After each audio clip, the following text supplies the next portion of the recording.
তাদেরকে আল্লাহ জান্নাতের আলা মাকাম দান করুন, আমিন।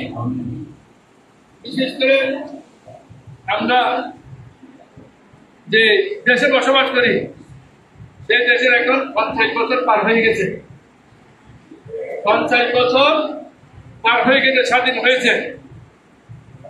এখনো দেশের মধ্যে অনেক মানুষ কয়েকদিন পর বের হয়ে যায়, হাজার হাজার কোটি টাকা তার কাছে পাওয়া যায়। তারপরে চেক করলে হাজার হাজার কোটি টাকা পাওয়া যায়, অ্যাকাউন্টে গেলে সেখানে হাজার হাজার কোটি টাকা বের হয়। এগুলো কাদের সম্ভব?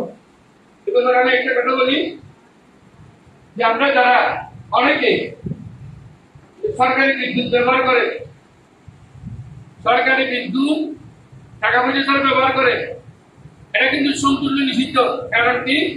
সরকারি বিদ্যুৎ এটা বাংলাদেশে যদি 20 কোটি মানুষ থাকে, 20 কোটি মানুষের সম্পদ, এই 20 কোটি মানুষের সম্পদ যারা ধ্বংস করে, 20 কোটি মানুষের সম্পদ যারা অবৈধভাবে চুরি করে, তাদের কোনো রেহাই নাই, দুনিয়াতেও নেই, পরকালেও নেই।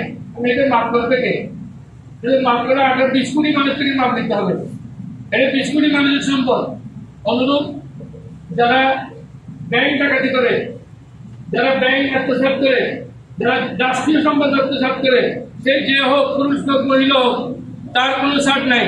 এটা যে হোক, বাংলাদেশ স্বাধীন হতে এই পর্যন্ত যারা ব্যাংক আত্মসাৎ করেছে, যারা দেশের সম্পদ আত্মসাৎ করেছে, যারা মন্ত্রণালয়কে ধ্বংস করে দিয়েছে, যারা দেশের সম্পদ লুটে পড়ে গিয়েছে, তাদের কোনো রেহাই দুনিয়াতেও নেই, পরকালেও নেই। বাংলাদেশের বিচারেও তারা দোষী, আন্তর্জাতিক বিচারেও তারা দোষী, এবং আল্লাহ বিচারেও তারা দোষী। কারণ তারা হলো জালেম। তাদের এই ধরনের জালেমদের বিচার আল্লাহ রাব্বুল আলামিন করবেন। জালেমদের বিচার হলো যারা জালেমরা এক কদমও যেতে পারবে না।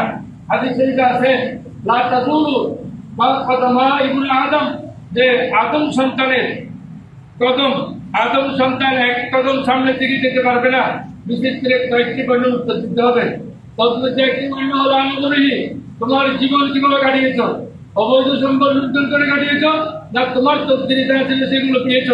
তুমি কি কষ্ট করে সম্পদ অর্জন করেছো বৈধভাবে, না অবৈধভাবে সম্পদ অর্জন করেছো? এটা জবাব দিতে আল্লাহর কাছে করতে হবে। ওয়ান স্বাভাবিক মামলা, তার যৌবনকাল কোথায় কাটিয়েছে, এটা জবাব দিতে হবে। অবৈধভাবে কাটিয়েছে না বৈধভাবে কাটিয়েছে? এখন বর্তমানে একটি লজ্জা